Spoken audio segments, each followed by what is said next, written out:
Media map के कंट्रा dialogue में आपका स्वागत है। तो आपको पता है, डॉक्टर सतीश मिश्रा और मैं प्रोफेसर शिवाजी सरकार होता हूं।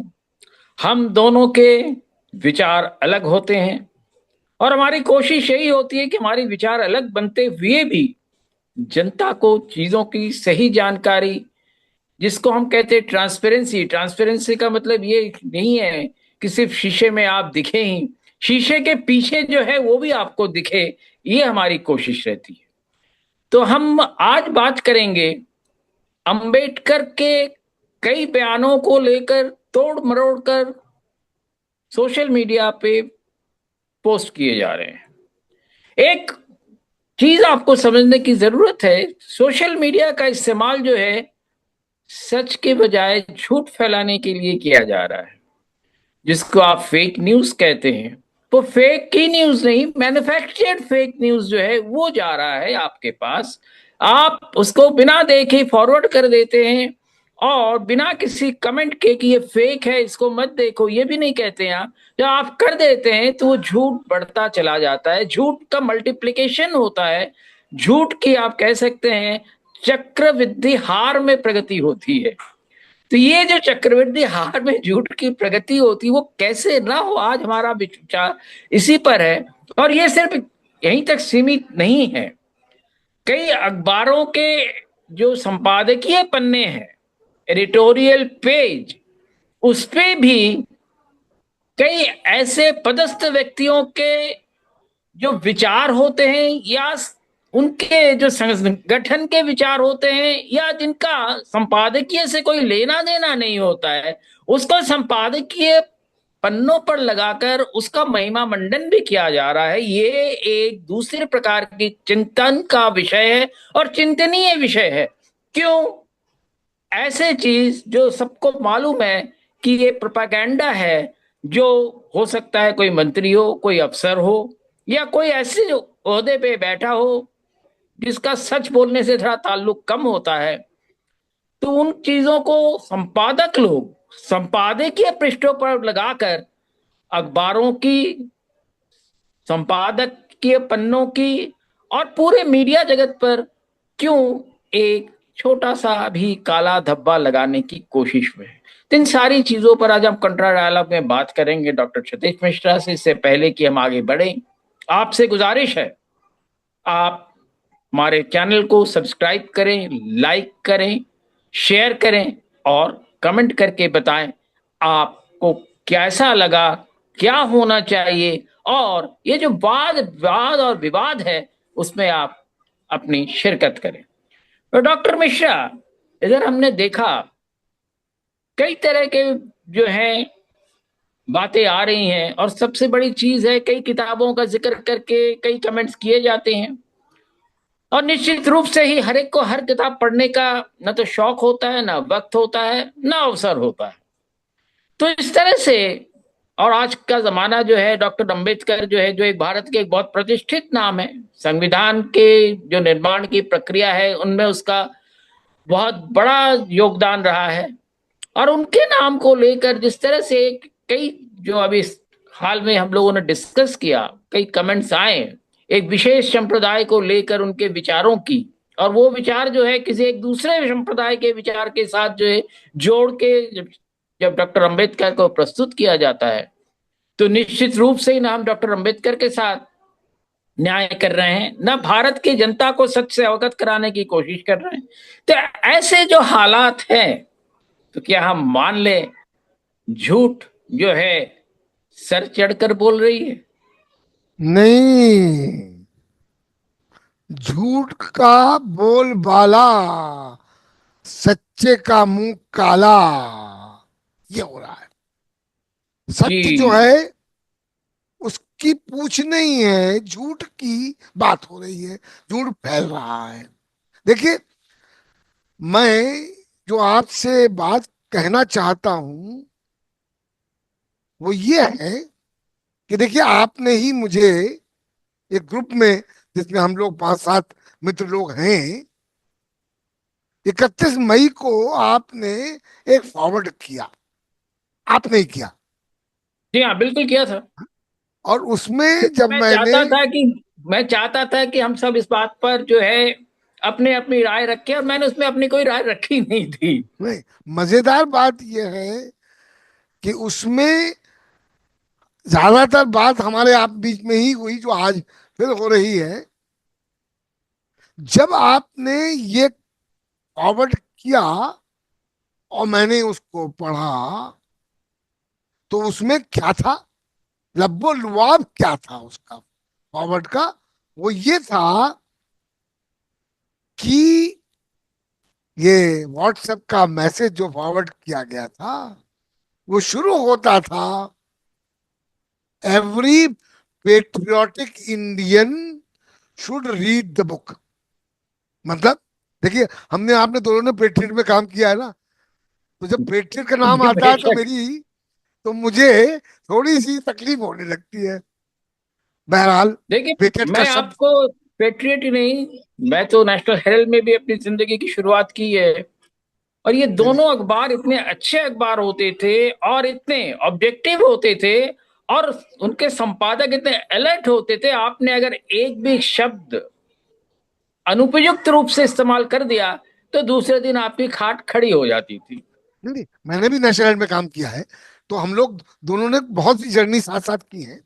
मैं आपसे जो बात कर रहा हूं कि every patriotic Indian should read the book, मैंने कहा भाई चलो, पेट्रियट में मैंने काम किया, पेट्रियट तो मैं भी कम नहीं हूं, चलो आगे बढ़ा। लिखा था name of the book, partition और पाकिस्तान और द पार्टीशन ऑफ इंडिया। मैंने कहा ये तो बाबा साहब की किताब है ही, तो नीचे लिखा था हाँ, ऑथर्स नेम बाबा साहब अम्बेडकर। अच्छा, मजेदार बात, जैसा कि आपने अभी पहले कहा कि सारी किताबें हम लोग पढ़ नहीं पाते हैं, समय नहीं होता, विषय नहीं होता, तो ये किताब मैंने सरसरी तौर पे तो किसी जमाने में देखी थी, जब मैं बीएसपी पर कुछ काम कर रहा था, तो बहुजन समाज पार्टी पर, तो मैंने इस किताब की सरसरी नजर से देखी थी। तो उसमें जब मैंने आगे पढ़ा, तो उस फॉरवर्ड में क्या था, पहली बात, वो पेज मतलब बड़ा लग रहा था कि भाई ये फॉरवर्ड जो है बड़ा रिसर्च्ड फॉरवर्ड है, सच की बात कर रहा है। वो कह रहा है पेज नंबर 123 पर बाबा साहब अम्बेडकर ये कहते हैं, Muslim should not live in India, जी, दोबारा बोल दीजिए जरा। Muslim should not live in India. अब जो मेरी बाबा साहब की समझ थी, बाबा साहब को मैं एक बेहतरीन शोध विद्यार्थी मानता हूँ, बेशक थे, इसमें कोई बेहतरीन शक नहीं। रिसर्च हम उनसे स्कॉलर इत्तेफाक मानता रख हूँ। सकते नहीं रख सकते अलग बात है। पर एक बाबा साहब ने जो कुछ भी कहा है, उसके भाव, उसके जो विचार हैं, उसके अब में आप उसको क्वेश्चन नहीं कर सकते। देखिए मेरा मानना ये, उनके तथ्यों को चुनौती देना आसान काम नहीं है। बाबा साहब अम्बेडकर ने, देखिए बहुत से लोगों को मैं बता दूं, ये ज्ञान ही नहीं है कि बाबा साहब अम्बेडकर एक अर्थशास्त्री भी थे। आज रिजर्व बैंक ऑफ इंडिया की नींव जो पड़ी है, वो बाबा साहब अम्बेडकर की देन है। इसकी चर्चा बेशक। नहीं होती, इसकी चर्चा नहीं होती। बहरहाल, तो जब मैंने ये पढ़ा, तो मैंने कहा भाई शिवाजी भाई और भी पेजेस पर लिखकर मुझे भेज रहे हैं, फॉरवर्ड कर रहे हैं, वो मुझे उकसा रहे हैं। मुझे लगा जैसे काउंटर डायलॉग में उकसाते हैं, वैसे इसमें भी उकसा रहे हैं। मैंने कहा ठीक है भाई। तो अब आगे देखा, तो पेज दो 125 का जिक्र करते हैं। पेज 125 पर लिखा है इनके हिसाब से, Muslims will continue to be a threat to India and will continue to create communal rights in India।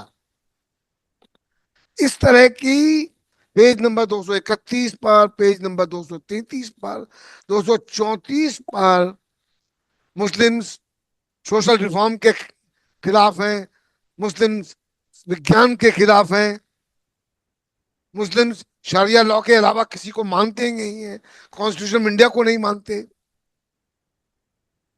उसके बाद उन्होंने ये भी लिखा कि बुर्का बुर्का increases sexual desire which gives birth to more children. ऐसे वाक्य मैं समझता हूं डॉक्टर अंबेडकर ने जिंदगी में कभी लिखे नहीं होंगे। बहरहाल अब मैंने देखिए, आपको देखिए, एक चीज आपने जिक्र किया, उसी फॉरवर्ड के दौरान मैंने ये भी कहा कि इस तरह की जो प्रोपागेंडा है, क्या ऐसा प्रोपागेंडा होना चाहिए? एक प्रोपागेंडा एक अच्छी बातों का होता है, और एक प्रोपागेंडा बिल्कुल झूठ का हो रहा है, और झूठ से लोगों को बरगला जा रहा है। ये देखिए क्या बात किसी भी रूप बात से, राजनीतिक रूप से, सामाजिक रूप से उचित है?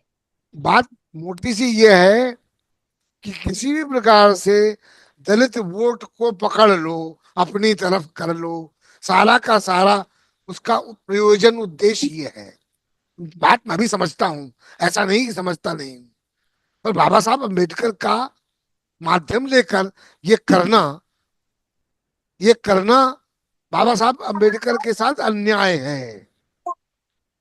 बाबा साहब अम्बेडकर के अलावा मेरे आपके समाज के प्रति अन्याय है, उन जी दलित भाइयों बेशक। के उन दलित भाइयों के प्रति अन्याय है जिनके दिल में मुस्लिम्स के लिए घृणा पैदा की जा रही है, उनकी दरार बढ़ाई जा रही है। ये प्रयास है। और इसीलिए मैं भी, आप जानते हो कि मैं शोधार्थी रहा हूं, मैं रिसर्च स्कॉलर रहा हूं, मैंने रिसर्च की है जर्नलिज्म के साथ। इसीलिए मैं में ट्रिब्यून में जहां मैंने काम किया, अमृत बाजार पत्रिका में, इस बात का पूरा ध्यान रखा कि मेरे तथ्यों को कोई चुनौती न दे सके। और मैं इस फख्र से कह सकता हूं, इतने साल की पत्रकारिता में कोशिश तो की गई, पर जवाब उनको मिला और मैं ही सही साबित हुआ। मैं बोस्ट नहीं कर रहा हूं, ब्रैग नहीं कर रहा हूं, पर मुझे इस बात का एक वो रहा कि मैंने अपनी पत्रकारिता तथ्यों के आधार पर की। दबाव मेरे पर भी पड़े, उस वक्त भी पड़े। नहीं, बात तो सही है आप जो कह रहे हैं, तो पर मैं एक चीज समझना चाह रहा हूं। ये जो झूठ फैलाए जा रहे हैं, और बड़े संगठित ढंग से फैलाए जा रहे हैं, जो भी कर रहे हैं अपने उल्लू सीधा करने के लिए, मुल्क का नाश करें, वो उनका सोच में है या नहीं मैं नहीं जानता, पर अपना फायदा जरूर वो सोच रहे हैं। पर ये जो सोशल मीडिया है, यहाँ तक कि मैं देख चुका हूं कई अखबारों में भी, जबकि अखबार अभी भी बहुत ढंग से, अच्छी तरह से कहीं ना कहीं बचे हुए हैं, जो टेलीविजन का जिस तरह से सत्यानाश है उससे। इससे आखिर हम चाहते क्या है? क्या इससे वाकई जनमानस प्रभावित होता है? क्या जनमानस में वाकई जो ये विष वमन किया जा रहा है, क्या उस विष का संक्रमण होता है? देखिए होता है। मैं अभी आपको बताऊं, एक एक ठोस बाबा साहब अम्बेडकर की किताब की चर्चा जो हम कर रहे हैं, उसका एक ठोस प्रमाण मैं आपको देता हूं। देखिए, जिस प्रकार से नेता विपक्ष राहुल गांधी को पप्पू बनाया गया, ये जो उनको जानते हैं, जो उनकी क्रेडेंशियल्स हैं,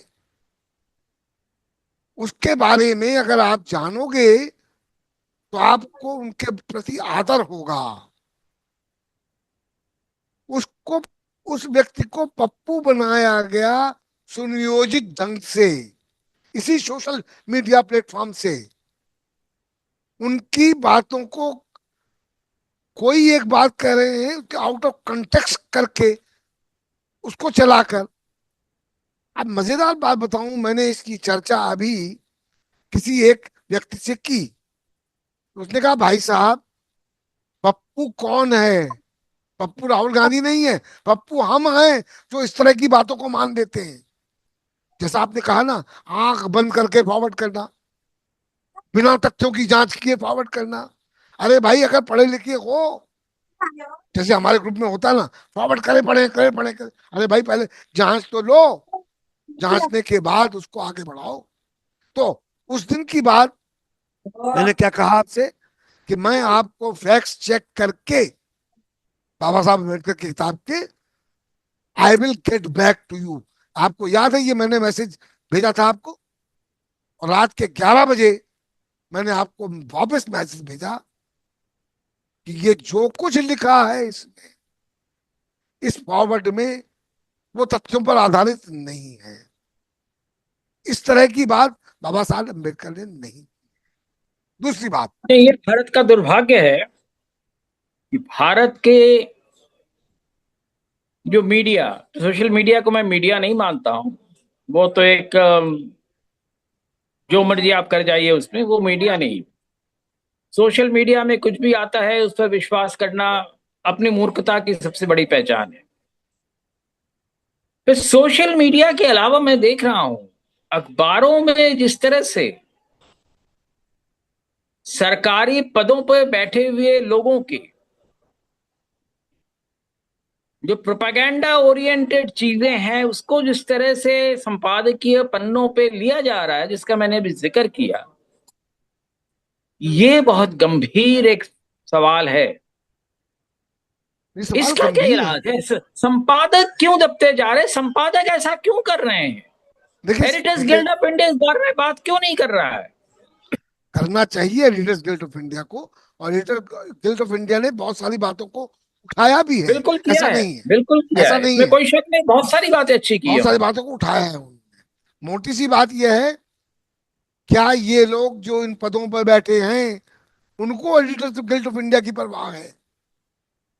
उनको एक बात की परवाह है, उनको सुविधा मिल रही है, उनको पद मिले हुए हैं, उनको प्रलोभन मिले हुए हैं, उनको बहुत सारे उनके काम हो रहे हैं, उनका इससे मतलब रह गया है।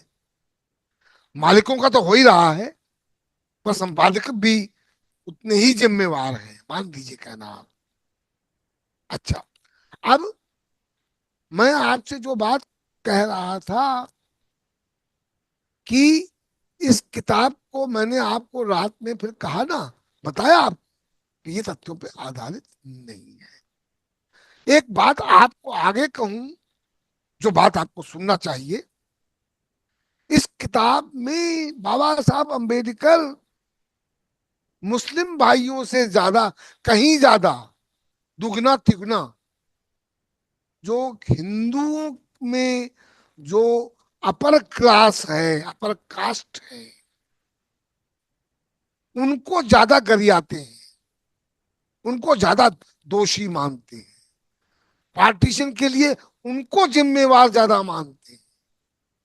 जैसा कि आप कभी कहते हैं ना, हिंदू महासभा की जब आप बात कर लेते हैं कि किस मैं भी तरह इस पे से, आने वाला था। हाँ, तो मैं देखिए ना, आपकी कदर क्यों करता हूं। अलग अलग व्यूज रखने के बाद भी हम लोग क्यों काउंटर डायलॉग कर पाते हैं? इसीलिए कि आप भी तथ्यों को मानते हैं। नहीं, बेशक, देखिए आपने हिंदू महासभा की बात की, पार्टीशन की बात आई, और पार्टीशन में हिंदू महासभा का जो एक रोल रहा है वो बहुत संदिग्ध रहा है। जी। 1942-43 के बाद हिंदू महासभा और मुस्लिम लीग का जो करीबी रही है तीन प्रांतों में, North West Frontier Province, Sindh और बंगाल में, उनका कोalition बना। और नहीं नहीं, कोalition बना ही नहीं, और तीनों प्रांत जिसमें सिंध का नाम कहीं नहीं था जाने का, रेडक्लिफ कमीशन के उसमें भी नहीं था, वो भी पाकिस्तान चला गया। और ये जो हिंदू महासभा का रोल है, इसका किसी ने कोई समीक्षा क्यों नहीं की, ये आज तक मेरे लिए एक बहुत बड़ा उलझाने वाला प्रश्न है। मैं इसलिए एक बंगाल में बात, मैं समझ रहा हूं एक चीज, देखिए बंगाल को मैं तो बहुत करीब से देखा है और जानता हूं मैं। बंगाल में उस वक्त सैयद सुहरावर्दी के साथ हिंदू महासभा का जिस तरह के सरकार रहा है, उसमें अगर हिंदू महासभा के नेता वो थोड़ी सी म्याऊं भी कर देते हैं तो भी पूर्व पाकिस्तान कभी नहीं बनता। देखिए ये बात हम लोग किसी दिन और विस्तार में करेंगे इस बात को। अभी आपने हिंदू महासभा की बात कर दी। हिंदू महासभा के मेन प्रेरक, नहीं, मैं इसलिए स्ट्रेस कर रहा हूं इस चीज को कि हिंदू महासभा उन्होंने जरूर कहा, पर हिंदुओं के हित का ख्याल नहीं रखा कभी। और बांग्लादेश में आज जो हो रहा है वो सन 46 से लगातार चला आ रहा है, हिंदू महासभा ने उस पर कभी कोई बात नहीं की। ये मुझे बात जो है बड़ी खटकती है मुझे। चलिए ये बात सही है, किसी दिन इस पर चर्चा करी जानी चाहिए, की बिल्कुल जानी चाहिए। करेंगे इस पे बात। पर हम लोग इस वक्त बाबा साहब अम्बेडकर की किताब की बात कर रहे थे, तो तो उसी देखिए। संदर्भ में ये भी हाँ, उसी तो संदर्भ इस में है ढंग ये से, कि जिस ढंग हिंदू से, महासभा ने उस वक्त भी इन बातों पर क्यों नहीं गौर किया, या क्यों नहीं उन बातों को उठाया। चूंकि वो मात्र मात्र राजनीतिक सत्ता के लिए काम कर रहे थे, ना कि हिंदुओं के हित के लिए। ये बात मलाई खाने आपको, के लिए, आपका कहने का जी, मतलब सिर्फ मलाई मलाई खाने के काट लिए। मलाई काटने के लिए, मलाई काट, आगे बहुत मुंह खुलेगा तो कहीं बात दूर तक चली जाएगी, जाने दीजिए। तो हम पर लोगों इस ने वक्त जो ये अम्बेडकर आज, या इस तरह की और भी चीजें जो की जा रही है, इसको रोकने के लिए हम क्या कर सकते हैं। भाई मीडिया देखिए को हम, क्या करना चाहिए, सोशल मीडिया ऑर्गेनाइजेशंस को क्या करना चाहिए, और जनता को इनमें कैसे जागरूक रहना चाहिए। भाई देखिए, हम लोग जो आज चर्चा कर रहे हैं वो इस दिशा में एक कदम ही तो है, वरना क्यों जी हम लोग बेशक। इसकी चर्चा करते। अब हम, हो सकता है कि हमारे इस चर्चा से हमारे दर्शक इस बात को आगे बढ़ाएं, कुछ और सजग हों। तो देखिए धीरे धीरे मूवमेंट बढ़ता है ना।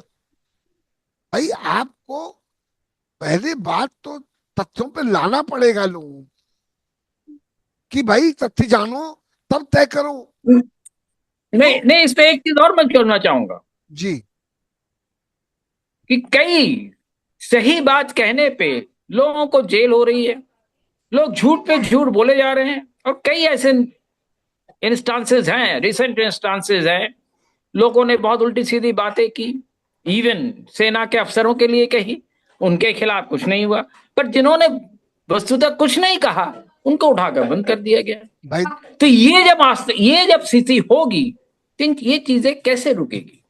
शिवाजी भाई, संविधान ने बड़ा अधिकार, अभिव्यक्ति का अधिकार दिया था, दिया है। हम आज हमारी अदालतें अभिव्यक्ति के अधिकार को डाइल्यूट कर रही हैं।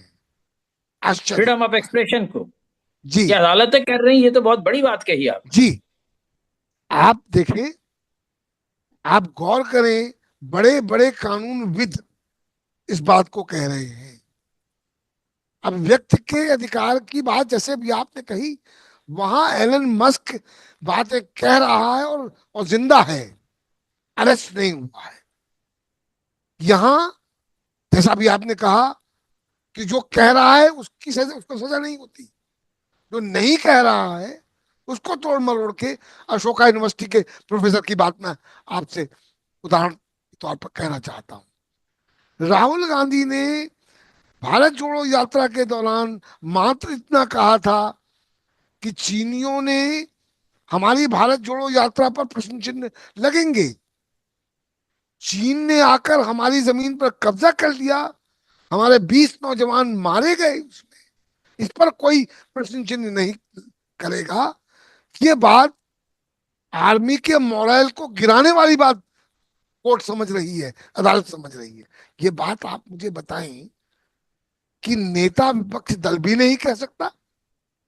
भाई देखिए, ये बात जो कहना कि अभिव्यक्ति का अधिकार राष्ट्र के हित के ऊपर है, ये कोई नहीं कह रहा, पर राष्ट्र हित क्या नहीं, है। अभिव्यक्ति का अगर अधिकार नहीं रहेगा तो ये तो राष्ट्र के अपने लिए, अपनी अस्मिता के लिए प्रश्न खड़ा कर देगा। जी, मैं वही कह रहा हूं।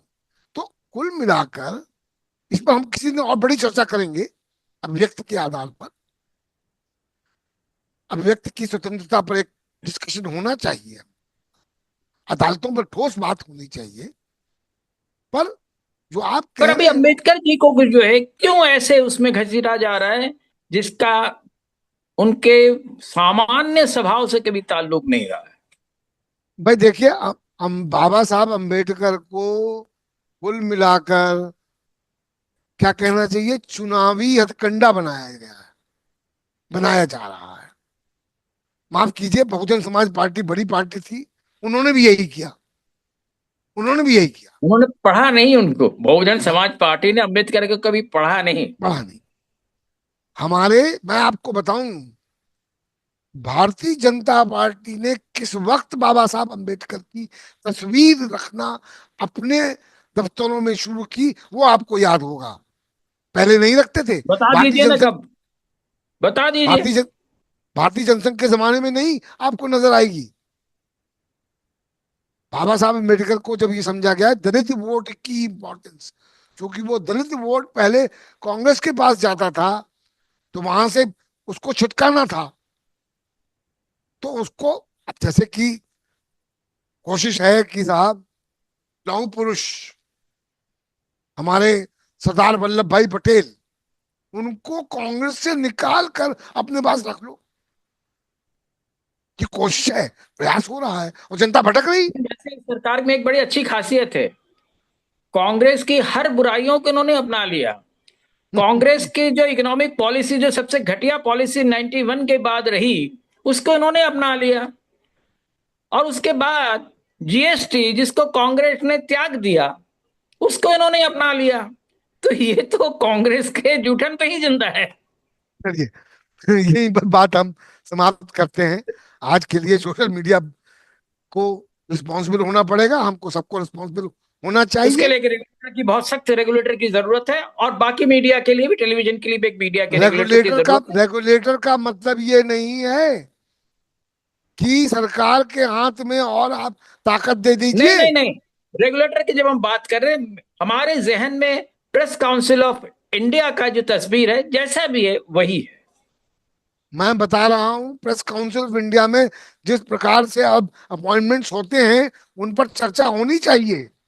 बिल्कुल होना चाहिए, बेशक होना चाहिए, मैं इससे आपसे पूरा इत्तेफाक रखता हूं। मैंने आपसे कहा ना, जिस तरह प्रेस से काउंसिल ऑफ इंडिया कम से कम एक ऐसी संस्था रही है जिसने अखबारों की अस्मिता को बरकरार रखा है, जैसे भी रखा है। मेरा कहने, टूथलेस टाइगर ने कम से कम इतना काम तो किया ही है। भाई देखिए, उनको उनको टूथ मिलने चाहिए, उनको उसको मजबूत बनाया जाना चाहिए। पर ऑक्सफैम और उसकी, एफसीसी की तरह उनके पास टूथ होने चाहिए, और उसका बेजा इस्तेमाल नहीं होना चाहिए। ये हम लोगों का प्रयास। जी चलिए, हाँ, बहुत आज के लिए धन्यवाद। इतना ही। बहुत धन्यवाद आपको, हमारे श्रोता, आपको भी, मेरे और डॉक्टर मिश्रा की तरफ से आपको फिर से शुक्रिया। आप हमारे चैनल को देखें, सब्सक्राइब करें और शेयर करें, और लोगों को बताएं कि ये दो जो कॉन्ट्रा व्यूज वाले हैं वो क्या बातें कर रहे हैं। बहुत धन्यवाद आपको। आज के लिए विदा।